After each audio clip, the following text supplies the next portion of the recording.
Buenos días. Bueno, muchas gracias por estar aquí. Ya reanudamos la segunda parte después de esta pausa.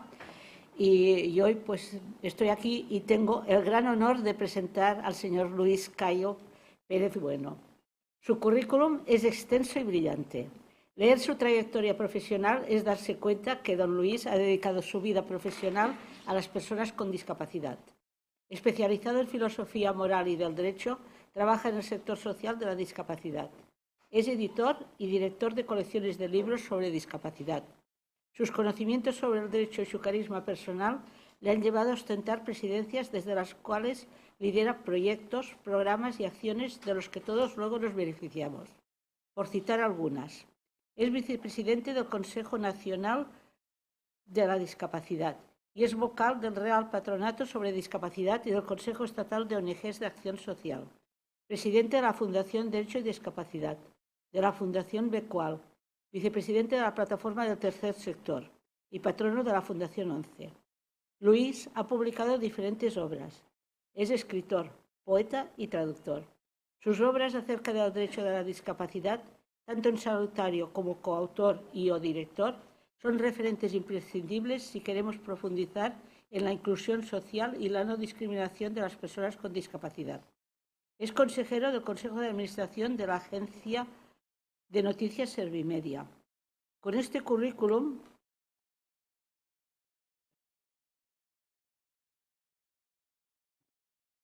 no es de extrañar que don Luis ostente reconocimientos que agradecen y ponen de relieve su ingente labor.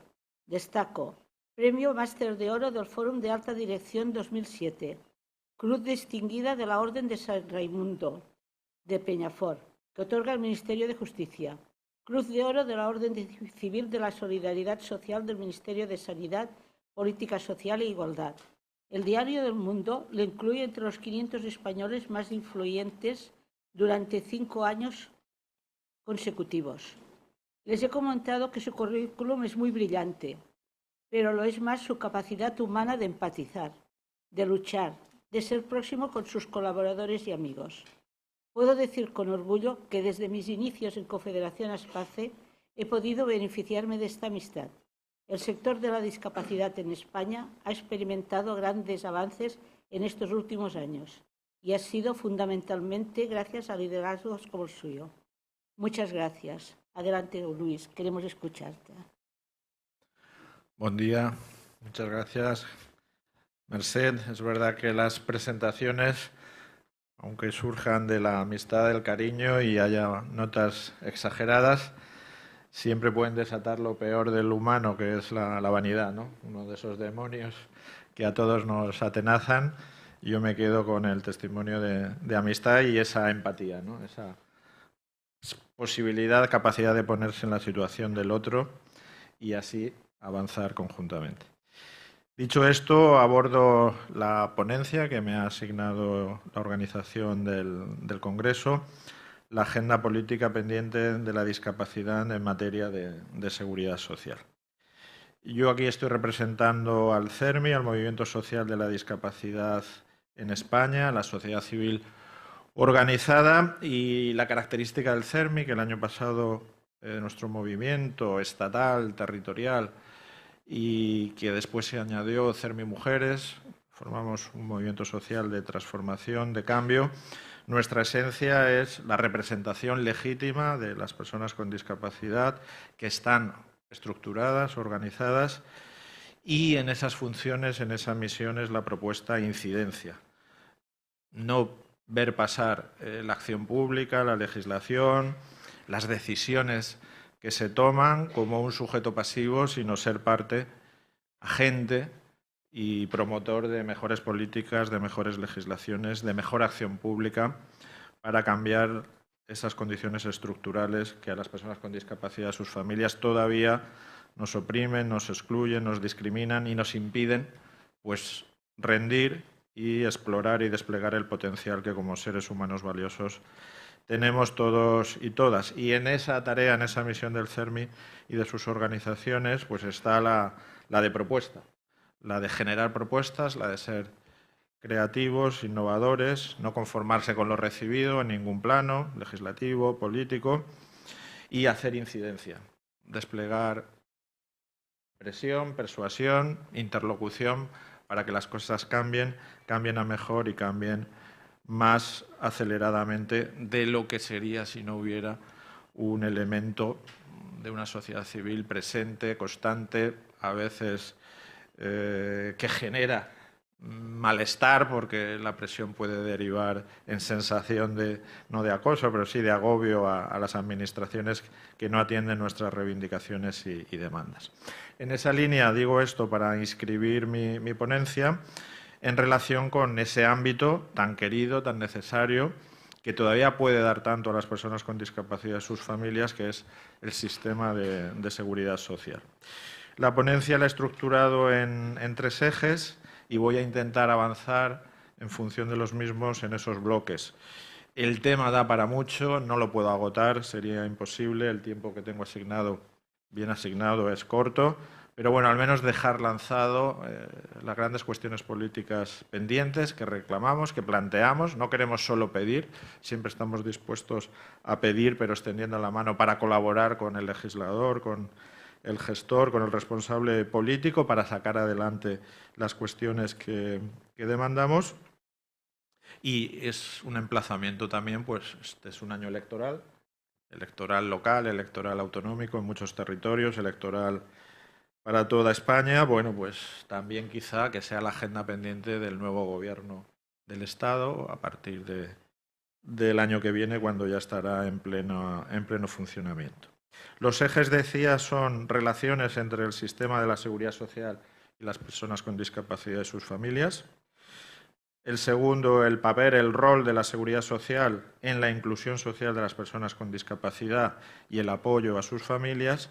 Y el tercero ya sería, al menos, la enumeración, la formulación. No podré entrar a cada una de las medidas, de las propuestas, de las sugerencias que hacemos, nuestro repertorio de agenda política en la explicación detallada, pero al menos decirlas como cuestiones pendientes o como cuestiones de mejora para que la seguridad social sea más inclusiva, sea más abierta a la diversidad humana que representamos las personas con discapacidad, y podamos seguir viendo en ella un dispositivo aliado de nuestro proceso de inclusión, de participación y de bienestar. Paso ya al primer bloque, relaciones entre seguridad social y discapacidad. A veces no somos conscientes, y esto hay que decirlo, del peso, de la relevancia y alcance del sistema de seguridad social en relación con las situaciones de discapacidad. Sin duda, aunque faltan estudios de economía o de impacto, incluso de contabilidad analítica o, como se dice ahora, de monetización, la seguridad social es el primer dispositivo de protección social de la discapacidad en términos monetarios. Luego, que tampoco se conoce demasiado, vienen los tratamientos fiscales ventajosos, esas desgravaciones, esas deducciones. Si contamos todo lo que por razón de discapacidad no se paga, no se tributa, no se aporta a la hacienda pública, sería el segunda gran magnitud después de la seguridad social.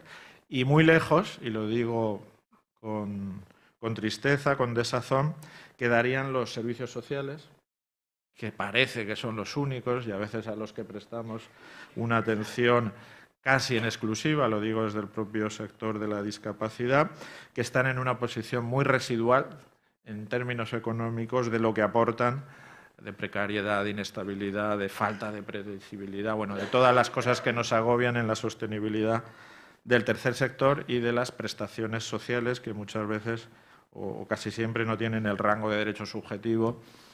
No hay una ley estatal de servicios sociales, que puede ser una cuestión polémica, leyes autonómicas de muy distinto grado, pero no hay un derecho subjetivo, una tutela judicial efectiva de los derechos sociales asociados a los servicios sociales que todos tenemos en mente, incluida también aquí la dependencia.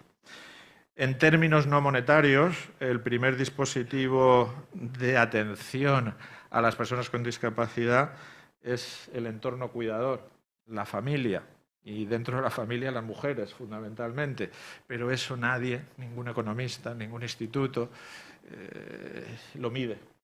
Está ahí, presumimos, pero yo invito también como esto es un foro académico de promoción de la investigación, de acción política, pues que cojan ese testigo investigador para ver qué significa el apoyo del entorno cuidador en la discapacidad en términos económicos y en monetización. Y después de la familia, inmediatamente después, viene la iniciativa social, las asociaciones, las fundaciones, las cooperativas, el tercer sector de la discapacidad, etc. Estas serían las fuentes principales de apoyo público y cívico a las personas con discapacidad y sus familias. Por tanto, la seguridad social, aquí quiero sacar una primera conclusión o gran balance político. Por tanto, la seguridad social es y debe ser aún más un foco de atención preferente para la discapacidad organizada y debe estar más presente en nuestra agenda política. Hace mucho, lo hace ahora, pero puede hacer mucho más y mejor. Es nuestra tarea que influir, presionar, plantear, negociar, interlocutar con los responsables políticos y gestores de la seguridad social para que asuma más intensamente este papel de hacer más y mejor para la protección social de las personas con discapacidad. El segundo bloque apuntaba que era el papel de la seguridad social en la inclusión social de las personas con discapacidad y sus familias. A mi juicio, la seguridad social tendría un doble rol en la promoción de la inclusión social de las personas con discapacidad y en la protección social de estas y de su entorno inmediato, de sus familias, que sería, a saber, el primero, activador, siempre desde la discapacidad. Necesitamos la atención, necesitamos la prestación, necesitamos el apoyo, pero primero queremos condiciones para desplegar nuestra igualdad. Que se remuevan los obstáculos, como dice la Constitución, que haya apoyos libremente elegidos, que no nos sometan a exclusiones o discriminaciones añadidas asociadas a discapacidad y después, pues que haya asistencia, en términos que eso, como ahora se habla a veces con aspecto negativo, asistencialismo, ¿no? Pero primero que haya posibilidad de ejercer una vida autónoma, participativa e independiente. Y en esta dimensión activadora, pues se trata de generar condiciones favorables a que más personas con discapacidad accedan por primera vez y permanezcan cuando la discapacidad les sobreviene, ya siendo activos, estando en el sistema, en el mercado de trabajo, desempeñando una actividad laboral decente y digna, como se ha tratado en este congreso, ¿no? En los términos de trabajo digno y decente de la OIT. Y esto para que les proporcione autonomía económica y contribuya a la generación de riqueza y bienestar. No queremos solo las personas con discapacidad estar bien, queremos estar bien para poder hacer mejor nuestro entorno, nuestra comunidad de pertenencia. Y si trabajamos, si tenemos salarios dignos, si podemos ser coparticipantes y corresponsables de la mejora colectiva, pues contribuiremos a generar riqueza, bienestar, a través de cotizaciones, robusteceremos el sistema de seguridad social económicamente. Si las 300 o 400.000 personas inactivas con discapacidad trabajaran todas en España, pues serían 400.000 cotizantes nuevos, pues más ingresos para el sistema. Todo el que trabaja o todo el que tiene actividad genera una carga tributaria, tiene que aportar en distintos impuestos y tributos, consume más, reactiva la economía y también hay elementos cualitativos de presencia y de participación social, de visibilidad, de estar donde sucede la vida, que es en la calle, en las empresas, en los trabajos, en las administraciones, en el ocio. Bueno, pues quien tiene un trabajo, un buen trabajo, puede hacer eso con mayor capacidad de autonomía, de independencia y por sí mismo. Y la otra dimensión de la seguridad social, que es la típica y tópica, y no lo digo en sentido negativo, es la protectora, apoyar y acompañar a las situaciones de necesidad genéricas en las que pueda concurrir una discapacidad. En el caso de que concurra una discapacidad en un hecho protegido ya por la seguridad social, pues esta tendría que ser más intensa, la protección que se dispensa, y específicas. También la seguridad social tiene que tener respuestas pensadas para casos ad hoc donde la discapacidad es un hecho muy relevante, ¿no? Venga dada por este hecho en especial. Una protección social que no solo sea remediadora, que atienda, que normalmente es en lo mínimo, en lo básico, a la situación de necesidad, que es una perspectiva pasiva, sino sobre todo, o en lo posible, que sea también promotora, que la protección esté al servicio de la activación. En este sentido, los dos planos del papel, del rol que tiene que jugar, operar la seguridad social, permitiría mutuamente, se alimentarían y se maximizarían, ¿no? La protección, la promoción, la activación y el acompañar a las personas en sus necesidades más básicas. Paso ya al último bloque final, agenda política.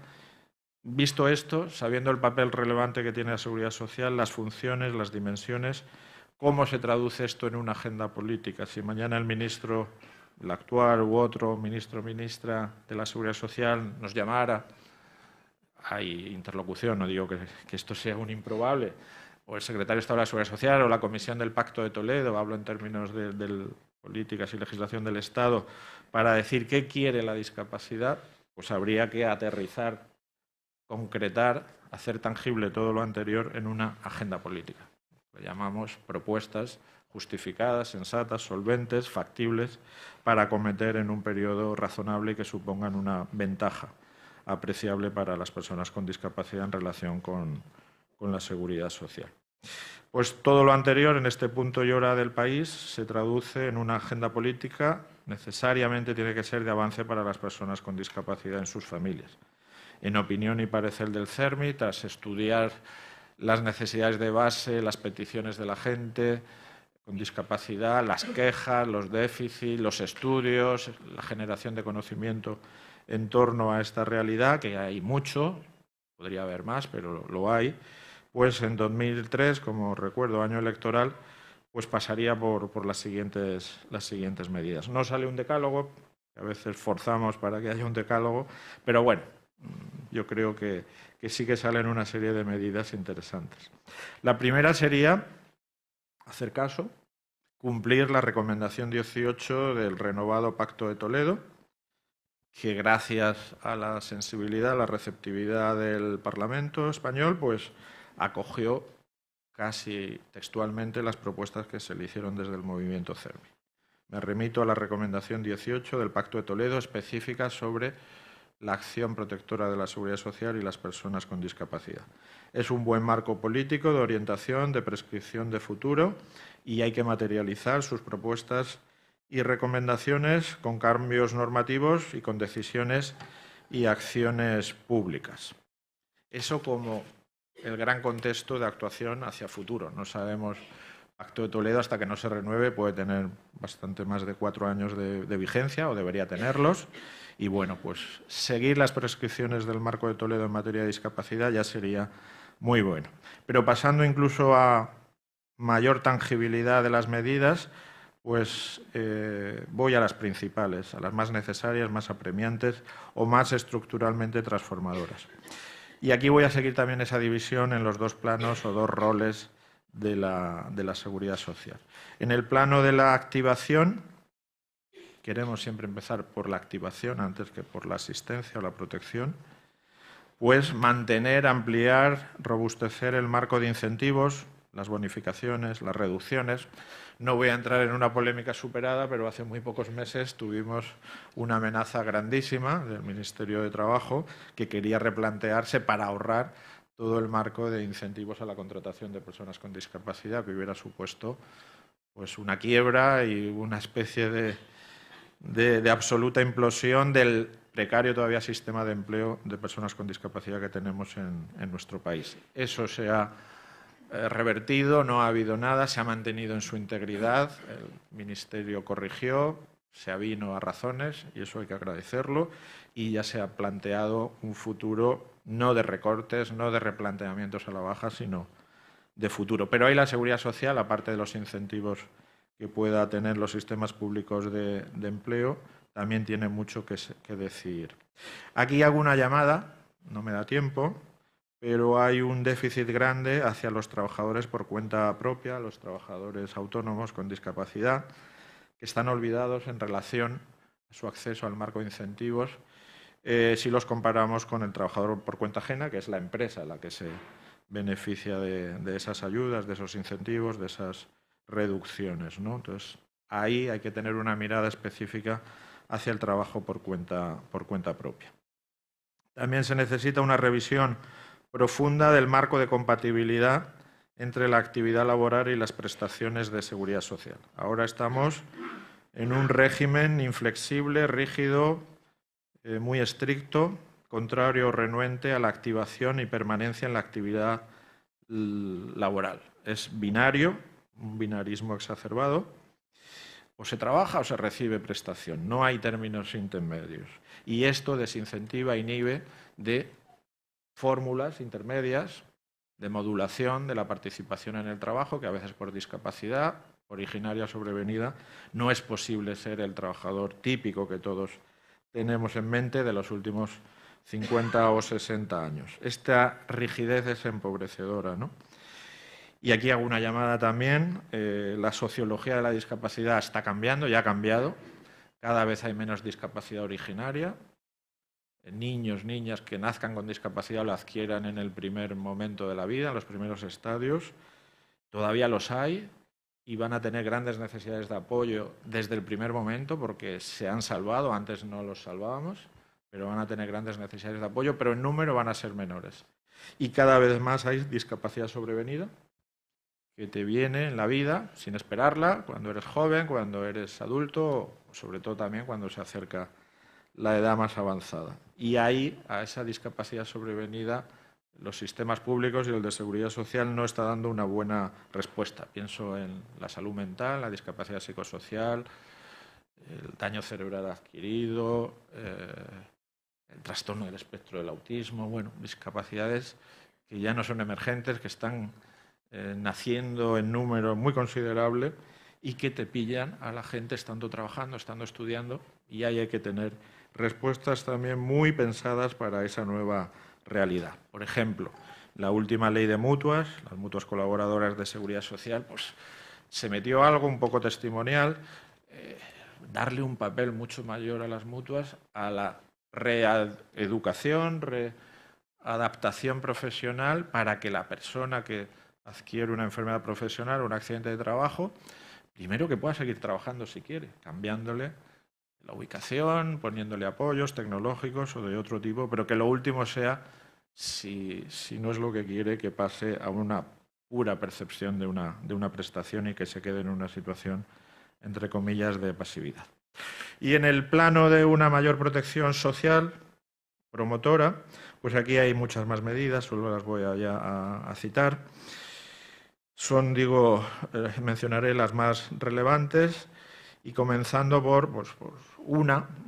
Me da pena que el exsecretario de Estado de Seguridad Social en 2 ocasiones, Octavio Granado, que ha intervenido antes, se ha marchado ya, pero esta era muy suya, la habíamos hablado muchas veces, lo intentó legalmente y no pudo ser, pero queda ahí. Una consideración legal genérica del sistema hacia la discapacidad como situación de especial y más intensa protección en todas y cada una de las situaciones protegidas de seguridad social donde sea relevante, donde razonablemente tenga encaje. Que eso quede como principio. Siempre la discapacidad va a ser una amiga en el sistema de seguridad social y después en cada una de las situaciones protegidas, de los dispositivos, de las prestaciones, de las coberturas, veremos si está justificado, qué protección añadida le damos.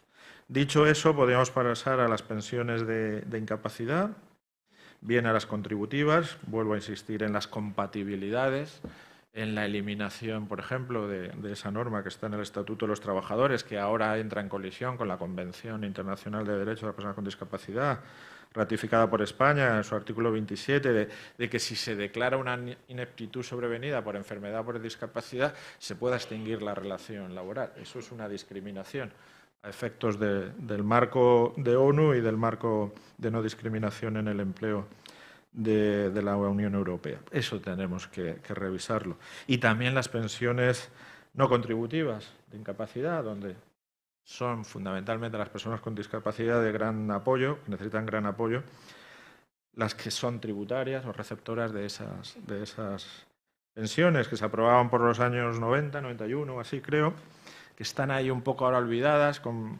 cuantías mínimas, miserables a veces, que tienen elementos que deben ser renovados en profundidad, que no puede ser la capacidad económica que se juzga la de la familia o el entorno, sino tiene que ser la de la propia persona y que, por supuesto, tienen que ser compatibles con cualquier tipo de actividad. Allá tiene que haber una flexibilización absoluta. Si vamos a la jubilación, hay mandatos urgentes, hay aquí ciertas buenas noticias, hay un nuevo proyecto de Real Decreto que va a modernizar, actualizar una de las modalidades de jubilación anticipada por razón de discapacidad para los trabajadores que tengan un 45% al menos de discapacidad y esta suponga una reducción de su esperanza de vida. Pues hay un buen decreto, está ahora, espero que en unos meses esté aprobado, que va a mejorar el acceso a esta prestación. Las prestaciones familiares son importantes, hijo a cargo, hija a cargo, con discapacidad, que tiene mejoras, el pasar de los 18 años cuando es una discapacidad más intensa, todavía hay mucho recorrido de mejora. El ingreso mínimo vital, que no deja de ser una prestación del sistema de seguridad social reciente, que apenas tiene 2 años, que no nació bien en términos de discapacidad. Ahí el legislador, el gobierno, salió, recordarán, primero por un Real Decreto Ley que no se consultó con nadie, después se hizo proyecto de ley, pero algunas enmiendas conseguimos meter y mejorar, pero no ha quedado un buen sistema protector de la discapacidad dentro de las situaciones de necesidad por déficit económico, por necesidad económica de la familia. Hay también que avanzar en prestaciones innovadoras como la de niños con cáncer o con otras enfermedades graves que permitan la conciliación y el apoyo desde la familia. Aquí también hay mejoras en curso. En el anteproyecto de ley de familias se ha conseguido que pase, estaba en 18, después en 23 años, pase hasta 26 años en que esa situación pueda tener cobertura de seguridad social y otras cuestiones que la mejorarían. Insisto también en la unificación de trato en función para la discapacidad, que no haya agravios según se trate del régimen general, del régimen especial de trabajadores autónomas o de clases pasivas. La gente con discapacidad no entiende que por estar en uno tenga respuestas distintas en materia de protección social de la seguridad social. Tenemos muchas quejas de gente, pues que yo soy funcionario con discapacidad, quiero jubilarme como se jubila el del régimen general y no me dejan porque es otro régimen de clases pasivas. Bueno, pues ahí hay dificultades, pero también trabajadores autónomos, ¿no?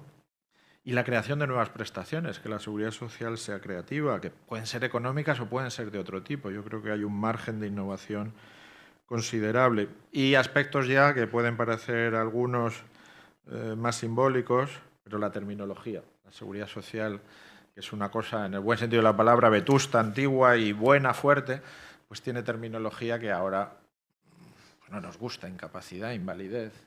Bueno, pues es verdad que surgió cuando surgió, está muy acrisolada y muy consolidada y que pues todos los operadores jurídicos que orbitan en torno a la seguridad social lo tienen muy asumido, ¿no? La gran invalidez. ¿Cuántas personas de nuestro entorno tienen la gran invalidez? Y dan gracias por tener la gran invalidez y lo que supone el incremento, ¿no?, por ayuda a tercera persona, que esto se adelantó a la asistencia personal en muchos años y sin burocracias. Yo creo que es una medida estupenda, pero bueno, la terminología quizá en algún momento abordar esa actualización, porque si lo vamos a hacer en la Constitución española, se ha hecho en la legislación específica de discapacidad, porque se haga también en el sistema de seguridad social. Habría mucho más, siento no extenderme, no sé si habrá tiempo de preguntas o después en el pasillo, o por escrito, o cualquier duda, crítica, sugerencia, propuesta será bienvenida.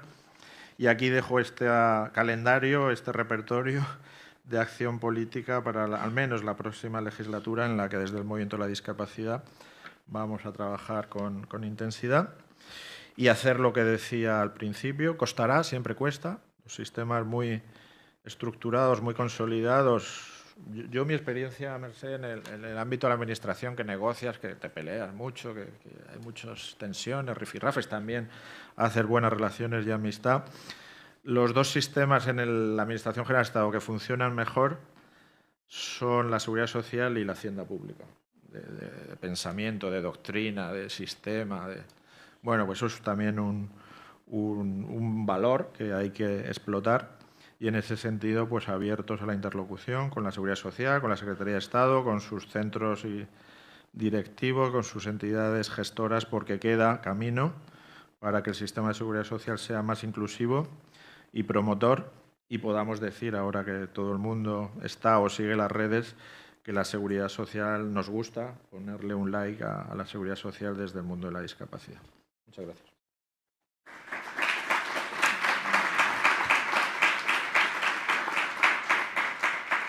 Muchas gracias, Luis, por tu extenso y completo recorrido, aunque siempre quedan cosas en el tintero, ¿no? Por el tema de la protección social. Y ya sabes, desde el COCARMI seguiremos luchando y reivindicando y compartiendo todo lo que estáis vosotros promocionando desde el Estado y también en Cataluña, porque como tenemos también leyes distintas y tenemos competencias, pero muchas nos vienen a veces con la excusa de que eso depende de Madrid, ¿no? Entonces, esto lo luchamos, pero seguiremos intentando y trabajando conjuntamente. Bueno, no sé si tenemos alguna pregunta de cómo está el tema. Da tiempo de hacer una pregunta breve en sala. Si alguien...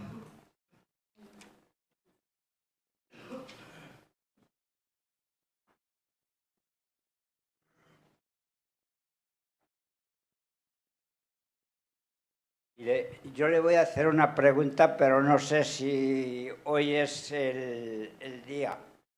Pero ya que usted está en el ámbito de la seguridad social, le quería preguntar si tiene algún contacto en el gobierno, en el... ¿cómo se llama?, sobre la ciencia y la investigación. Pues si no lo tenemos, lo buscamos. En el Ministerio este de Ciencia e Investigación, a ver si podían subir un poco más el tanto por ciento de presupuesto en ciencia e investigación, porque como usted ha dicho, el número de nacimientos con defectos ha disminuido, pero hay personas que están padeciendo enfermedades incurables como la ELA, la ataxia degenerativa, la distrofia muscular, etcétera, etcétera. Estos ya son personas que están sufriendo estas enfermedades que le nombro, le podía nombrar más, sí. Pero digamos que el tiempo es limitado, entonces me quedo aquí. Sí, pues muchas gracias. Esa preocupación es compartida.